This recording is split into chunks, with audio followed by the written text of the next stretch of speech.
السلام علیکم حضرات، سبسکرائب کیجئے مفتی غلام رسول چینل کو اور اس بیل آئیکن کو دبائیے تاکہ آپ کو ہماری ویڈیوز کی نوٹیفیکیشن ملے۔ لبیک اللہم لبیک لبیک لا شریک لک لبیک۔ الحمد لله نحمده ونستعينه ونستغفره ونؤمن به ونتوكل عليه ونعوذ بالله من شرور أنفسنا ومن سيئات أعمالنا، من يهده الله فلا مضل له ومن يضلله فلا هادي له، ونشهد أن لا إله إلا الله وحده لا شريك له، ونشهد أن سيدنا ومولانا محمدا عبده ورسوله.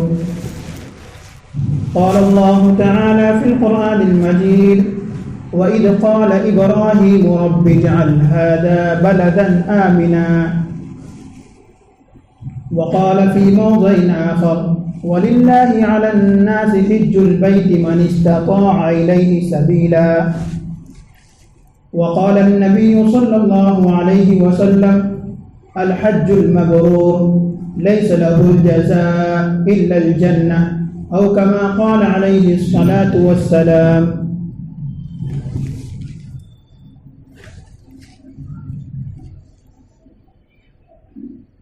یہ جو مہینہ چل رہا ہے یہ حج کے ایام میں سے ہیں۔ آج 1 ذی القعدہ ہے۔ رمضان کے بعد سے ہی حج کے ایام شروع ہو جاتے ہیں۔ یہاں سے لے کر احرام کھولنے تک یہ حج کے ایام ہوتے ہیں، اور ان دنوں میں حاجی حج کے لیے رخت سفر باندھتا ہے۔ اللہ تبارک و تعالیٰ نے قرآن کریم میں ارشاد فرمایا: وَإِذْ قَالَ إِبْرَاهِيمُ رَبِّ اجْعَلْ هَذَا بَلَدًا آمِنًا، کہ اس وقت کو یاد کرو جب ابراہیم علیہ السلام نے کہا اپنے رب سے: اجعل هذا بلدا آمنا، کہ اس شہر کو یعنی شہر مکہ کو امن و امان کا گہوارہ بنا۔ پھر جب بیت اللہ کی تعمیر کر لی دونوں باپ اور بیٹے نے تو اس وقت فرمایا: وَإِذْ يَرْفَعُ إِبْرَاهِيمُ الْقَوَاعِدَ مِنَ الْبَيْتِ وَإِسْمَاعِيلُ رَبَّنَا تَقَبَّلْ مِنَّا، کہ اس وقت کو یاد کرو کہ جب وَإِذْ يَرْفَعُ إِبْرَاهِيمُ الْقَوَاعِدَ مِنَ الْبَيْتِ وَإِسْمَاعِيلُ، کہ جب اللہ کے گھر کو اسماعیل اور ابراہیم نے تعمیر کر لی یا تعمیر کر رہے تھے، دونوں طرح پڑھ سکتے ہیں، تعمیر کر رہے تھے، اس وقت انہوں نے یہ دعا کی: ربنا، اے ہمارے پروردگار، تقبل منا، اس تعمیر کرنے کو اور اس میں لگے پسینے کو، قربانیوں کو، تکلیفوں کو قبول فرما۔ تو پچھلے جمعہ آپ نے سنا کہ اللہ تبارک و تعالیٰ نے پوری دنیا میں جو زمین پھیلائی ہے، سب سے پہلی شروعات اسی جگہ سے ہوئی ہے جہاں پر بیت اللہ ہے، کعبہ ہے۔ پہلے وہاں پر ایک پانی کا بلبلہ اٹھا، پھر وہ مٹی بنا، اور پھر وہاں سے پوری دنیا میں زمین پھیل گئی۔ اس لیے کعبۃ اللہ جو ہے مکہ مکرمہ یعنی بیت اللہ، اللہ کا گھر جو ہے جس کا حاجی طواف کرتے ہیں، وہ پوری دنیا کے بیچ میں ہے۔ یہ بیچ اردو کا ہے، انگلش کا نہیں، یہ اردو کا بیچ ہے جس کو درمیان کہتے ہیں، کہ اگر گول بنا دیا جائے دائرہ، بیچ میں ایک شخص کو بٹھا دیا جائے، اسی طرح کعبۃ اللہ ہے، بیت اللہ ہے، اللہ کا گھر ہے، وہ پہلا گھر ہے جو ہوئے زمین پر تعمیر کیا گیا، پھر وہیں سے پوری دنیا میں زمین کو پھیلایا گیا۔ اسی بیت، آپ نے یہ بھی سنا پچھلے جمعہ کہ اسی کے اوپر بیت معمور ہے، یعنی فرشتوں کا کعبہ ہے، کہ وہاں فرشتے طواف کرتے ہیں، نیچے انسان طواف کرتے ہیں اور اوپر فرشتے طواف کرتے ہیں۔ اور حدیث مبارکہ میں آتا ہے کہ روزانہ 70,000 فرشتے بیت معمور کا طواف کرتے ہیں، اور جو ایک مرتبہ طواف کر لیتا ہے ایک فرشتہ، اس کو قیامت تک دوسری مرتبہ موقع نہیں ملے گا۔ اتنی تعداد فرشتوں کی ہے، لا تعداد فرشتوں کی ہے۔ صرف انسانی باڈی کی حفاظت کی اللہ تبارک و تعالیٰ نے کئی فرشتے پیدا کیے۔ تاریخ کی کتابوں میں اور دیگر کتابوں میں ملتا ہے کہ صرف ہماری آنکھ، 2 آنکھ کی حفاظت کے لیے 14 فرشتے ہیں۔ اس لیے کوئی چیز جب آنکھ کی طرف آتی ہے تو سب سے پہلے بند ہو جاتی ہے۔ فرشتوں کو بھی لگوایا، پھر اس کے اوپر ایک پردہ بھی لگوایا، اس کے پھر آزو بازو میں بہت سخت ہڈی بنائی اللہ تبارک و تعالیٰ، پھر اس کے اندر آنکھ کو بٹھایا۔ یہ اللہ کی عظیم خلقت ہے، عظیم تخلیق ہے۔ دنیا کی کوئی طاقت اس طرح پیدا بنا نہیں سکتی۔ فرض کریں اگر آنکھ نیچے ہوتی اور منہ اوپر ہوتا تو انسان کس طرح کھاتا؟ فرض کریں کہ ناک نیچے ہوتی، پھر بیچ میں آنکھ، پھر اوپر زبان، منہ، پھر انسان کو تکلیف ہوتی کھانے میں۔ لیکن اللہ تبارک و تعالیٰ نے تمام سہولیات ہمارے لیے مہیا کیے کہ جب ہم کھانے کا لقمہ اٹھاتے ہیں تو سب سے پہلے آنکھ دیکھتی ہے کہ اس میں خرابی ہے یا نہیں، جب نہیں ہے تو پھر اس کو بڑھایا جاتا ہے، پھر ناک سمجھ لیتی ہے کہ یہ کھانے میں خوشبو ہے یا بدبو ہے، پھر زبان پہ رکھتے ہیں تو زبان ذائقہ بتا دیتی ہے کہ یہ کھٹا ہے یا میٹھا ہے یا خراب ہے۔ یہ اللہ تبارک و تعالیٰ نے ہماری صحت کی حفاظت کے لیے نظام پیدا کیا، اور یہ نظام بنایا آنکھ کا، ناک کا، پھر منہ کا۔ اگر اس کو الٹا ہوتا تو پھر ہم لوگ پریشانی میں مبتلا ہو جاتے۔ تو خیر، اللہ تبارک و تعالیٰ کے فرشتے بیت معمور میں طواف کرتے ہیں، اور نیچے کعبۃ اللہ ہے جس کا انسان طواف کرتا ہے۔ اللہ تبارک و تعالیٰ نے قرآن کریم میں ارشاد فرمایا، وَلِلَّهِ عَلَى النَّاسِ حِجُّ الْبَيْتِ مَنِ اسْتَطَاعَ إِلَيْهِ سَبِيلًا، اور اللہ کی رضا کے لیے اور اللہ کی خوشنودی کے لیے واجب ہے، ضروری ہے اس شخص پر اللہ کے گھر کا حج کرنا یا ارادہ کرنا جو وہاں تک جانے کی استطاعت رکھتا ہو، طاقت رکھتا ہو۔ وَلِلَّهِ میں لام جو ہے وہ ایجاب کے لیے ہے، یعنی واجب ہے۔ وَلِلَّهِ یعنی جس شخص کے پاس مال اتنا ہے کہ وہ حج کو جا سکتا ہو تو اس پر اب اللہ کے گھر تک جانا اس کے اوپر واجب ہو گیا ہے، فرض ہو گیا ہے۔ ایجاب کے معنی میں ہے، واجب اور فرض کے معنی میں ہے۔ علی الناس لوگوں کی گردنوں پر، علی لازم لزوم کے لیے آتا ہے کہ لوگوں کی گردنوں پر لازم ہو گیا ہے حج کرنا۔ کن لوگوں کی گردنوں پر؟ جن کے پاس اتنا مال ہے کہ وہ اللہ کے گھر تک، بیت اللہ تک جا کر آ سکے۔ وَلِلَّهِ عَلَى النَّاسِ حِجُّ الْبَيْتِ مَنِ اسْتَطَاعَ إِلَيْهِ سَبِيلًا، جو وہاں تک جانے کی طاقت رکھتا ہو، استطاعت رکھتا ہو۔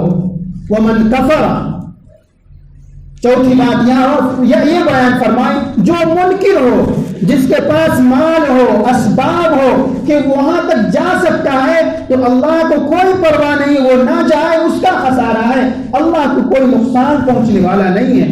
وَمَنْ كَفَرَ فَإِنَّ اللَّهَ غَنِيٌّ عَنِ الْعَالَمِينَ، کہ اللہ تبارک و تعالی مستغنی ہے، غنی ہے، وہ اگر چلا جائے گا تو اللہ کے خزانے میں کوئی کمی نہیں ہوگی، یا اللہ کی شان میں کوئی کمی نہیں ہوگی، شان اس کی بڑھے گی، گناہ اس کے معاف ہوں گے، درجات اس کے بلند ہوں گے۔ اگر پوری دنیا مل کے یہ کہے کہ حج کو نہ جاؤ تو اللہ کو ذرہ برابر بھی وہ لوگ نقصان نہیں پہنچا سکتے۔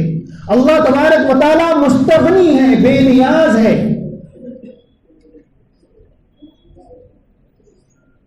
اس لیے آپ صلی اللہ علیہ وسلم نے فرمایا،